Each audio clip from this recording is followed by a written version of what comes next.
அண்ணா சீரியல்ல என்ன நடந்ததுன்னு பார்க்கலாம் வாங்க வீடியோக்குள்ள போகலாம். சண்முகம் நீயும் வரும்படி பரவாயில்ல, இல்லைன்னா எனக்கு போர் அடிச்சிருக்குங்கிறாங்க பரணி. அதனால தானே நானும் வந்தேங்கிறாங்க சண்முகம். ரெண்டு பேரும் ஒருத்தருக்கு ஒருத்தர் பார்த்துட்டு கடை தண்ணியில குளிச்சுட்டு திரும்பவும் ரூமுக்கு வராங்க. நல்ல தண்ணியில குளிச்சதுக்கு அப்புறம் தான் இப்போ ரொம்ப நல்லா இருக்குதுங்கிறாங்க பரணி. நீ பாட்டுக்கு கடலுக்கு ஓரமா போயிட்டியே, திமிங்கலம் தூக்கிட்டு போய் உன்னை டிஃபன் ஆக்கியிருந்தா என்ன பண்ணுவேன்னு கேட்குறாங்க சண்முகம். டேய் என்னை காப்பாத்துறதுக்கு தான் நீ இருக்கல, அப்புறம் எனக்கு என்ன பயங்கிறாங்க.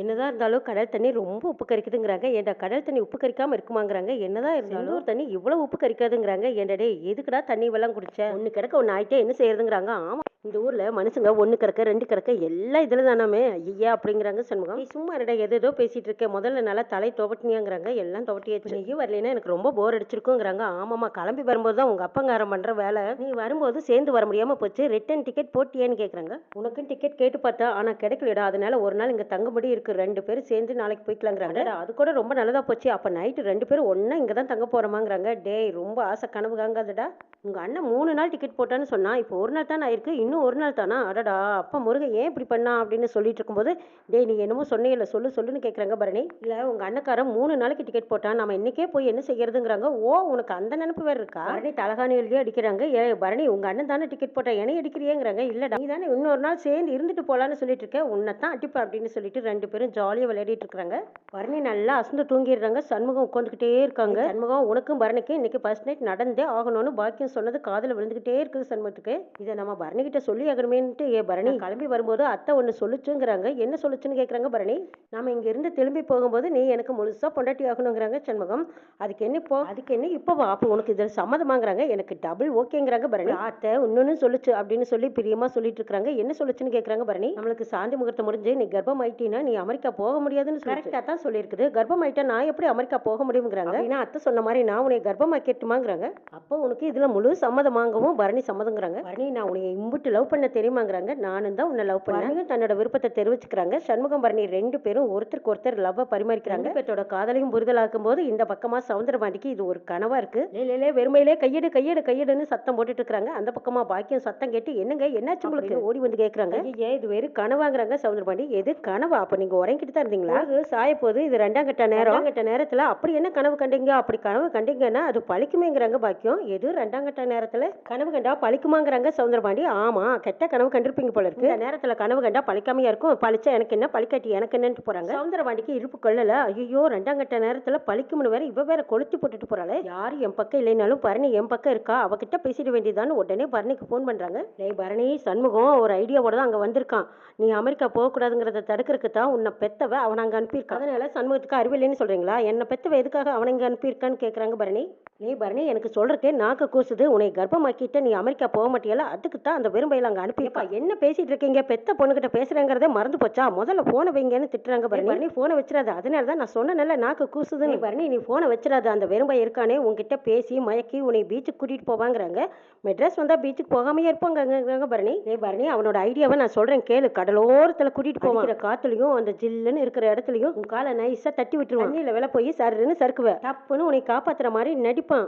இதெல்லாம் நடக்கும், நான் சொல்றது மட்டும் நடக்குதா இல்லையான்னு பாரு, அவனை நம்பிடாத. அதோட நிக்க மாட்டான், நைட்ல பூ வாங்கிட்டு வருவான், அப்புறம் நல்லவ மாதிரியே உன்கிட்ட பேசுவான். நீ அமெரிக்கா போறதுனா போய்க்கோ, நான் தடுக்க மாட்டேன். அவன் சொல்றது அத்தனையும் அம்பட்டு நடிப்பு, அவன் சொல்றது எல்லாம் நீ நம்பிடாதே. அப்ப நான் சொல்றேன் நீ நம்பிடாதேங்கிறாங்க. அப்பா போது நிறுத்துங்க, நீங்க பேசுறது எனக்கு எரிச்சலா இருக்கு அப்படின்னு போனை கட் பண்றாங்க பரணி. அப்பா சொல்றதெல்லாம் உண்மையா இருக்குமான்னு சந்தேகப்படுறாங்க பரணி. இல்ல சண்முகம் அப்படிப்பட்டவனா இருக்க முடியாதுன்னு நினைக்கிறாங்க பரணி. சண்முகம் அங்க ஒரு கோயிலுக்கு போயிருக்காங்க. அங்க ஒரு பாட்டி கூப்பிட்டு என்னப்பா தம்பி வாங்கிட்டு போயா, இந்த பாட்டி மேல இறக்கப்பட்டு வாங்கிட்டு போய், இந்த நேரத்துக்கு மேல இனிமே பூ விற்காதுப்பா. அதான் நான் பூ வாங்கிட்டு போனா என் பொண்டாட்டி வேற சந்தேகப்படுவாளேங்கிறாங்க.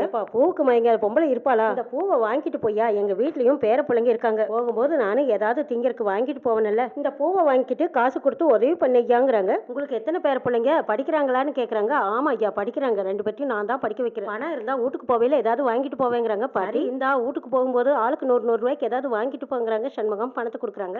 பணத்தை சும்மா வாங்கிட்டு போனா அது பிச்சை ஆயிடாதா, இந்த இம்புட்டு பூவையும் கொண்டு போங்கிறாங்க. இம்புட்டு பூவெல்லாம் வேண்டாங்கிறாங்க சண்முகம்.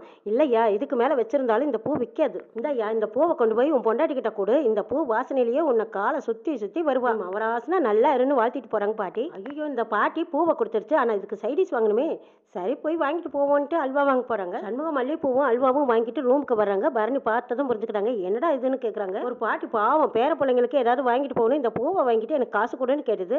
நான் பணத்தை கொடுத்து மல்லிகைப்பூ வாங்கிட்டேன். சரி மல்லிகைப்பூ மட்டும் இருக்கு, சைடிஷும் வாங்கிட்டு போனா நல்லா இருக்கும்ல, தான் அல்வா வாங்கிட்டு வந்தாங்கிறாங்க. அல்வா கடைக்காரனும் உங்ககிட்ட தேடி வந்து அல்வா வாங்கிக்கோன்னு சொல்லி கொடுத்தாங்களான்னு கேட்குறாங்க. மல்லிகைப்பூ மட்டும் வாங்கி அல்வா இல்லாமல் தனியாக வந்தால் நல்லாவா இருக்கும், அதான் சேர்த்து வாங்கிட்டு வந்தேங்கிறாங்க. அடைச்சி இவ்வளவு கெட்டவனா இருப்பீன்னு நான் நினச்சி கூட பார்க்கலைங்கிறாங்க பரணி. ஏய் மல்லிகைப்பூவும் அல்வாவும் வாங்கிட்டு வந்தால் கெட்டவனா? ஏய் இதெல்லாம் நீ போடுற நாடகம்னு எனக்கு தெரிஞ்சு போச்சு. நான் யூஎஸ் போகிறதுக்கு இல்லாமல் தடுக்கிறதுக்காகத்தான் நீ இந்த ஏற்பாடு பண்ணுறேன். ஏய் பரணி நான் என்னத்த பண்ணிட்டேன்னு இப்படி நீ திட்டுறேங்கிறாங்க. எனக்கு எல்லாம் தெரிஞ்சு போச்சு. நீ எவ்வளோ ஒரு அயோக்கியம் இருந்தால் பூவும் அல்வாவும் வாங்கிட்டு வந்திருப்பேன். ஏய் பரணி ஊரில் இருக்கும்போது உனக்கு எத்தனை தடவை நான் பூ வாங்கிட்டு வந்திருக்கேன். நீயும் பூவை வச்சுக்கிட்டு மல்லிகைப்பூ வச்சு வச்சு வாடுதுன்னு எத்தனை தடவை நீ பாட்டு பாடியிருப்பேன்.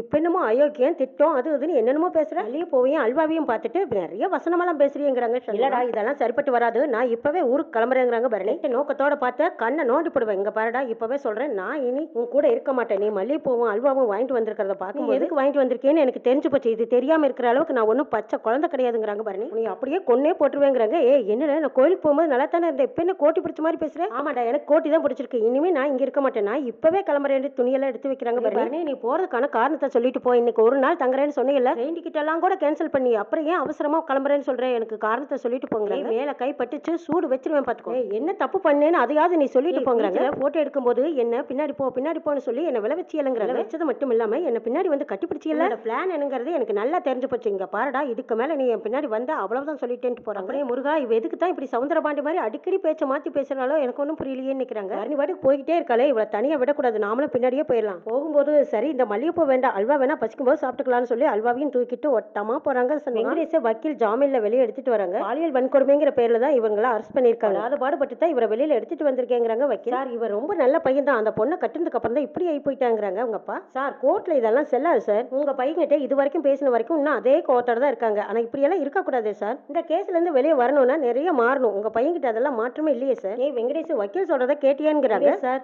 நீங்க இந்த கேஸ்ல இருந்து வெளியில விடுபட்டு வரணும்னா ஆப்போசிட் சைட்ல இருந்து நீங்க பணிஞ்சு போங்க. ஒய்ஃப் என்ன கண்டிஷன் போட்டாங்களோ அதை கேட்கறது தான் சரியான வழி. கேட்டாங்கன்னா கூட நீங்களும் அதுக்கு சரின்னு ஒத்துக்க வேண்டியதான். பிரச்சனை பெருசாயிருச்சுன்னா மறுபடியும் போலீஸ் கேஸ் ஆயிரும், பெயில் கேன்சல் ஆயிடும், மறுபடியும் நீங்க ஜெயிலுக்குள்ள போக வேண்டியதா போயிடும். உங்க ஒய்ஃபோட நீங்க ஒத்து போறக்கான வழியை பாருங்கிறாங்க. ஏ வெங்கடேஷா நம்ம பரம்பரையில யாருக்கும் இப்படி ஒரு அவமானம் வந்ததே இல்லடா, செய்து நீ கொஞ்சம் பொறுமையா இரு. முதல்ல நீ இந்த கேஸ்ல இருந்து வெளியே வரணும்டா, அதான் நம்மளுக்கு முக்கியம். இந்த கேஸ் முடிஞ்சது நீங்க சொந்த ஊருக்கே போயிருங்க, அதான் உங்க குடும்பத்துக்கும் உங்க பையனுக்கு நல்லதுன்னு லாயர் சொல்றாங்க. ஸ்கூலுக்கு பக்கத்துல போனதும் வெங்கடேஷ் டிரைவரை வண்டியை நிறுத்த சொல்றாங்க. வண்டியை நிறுத்தது இறங்குறாங்க.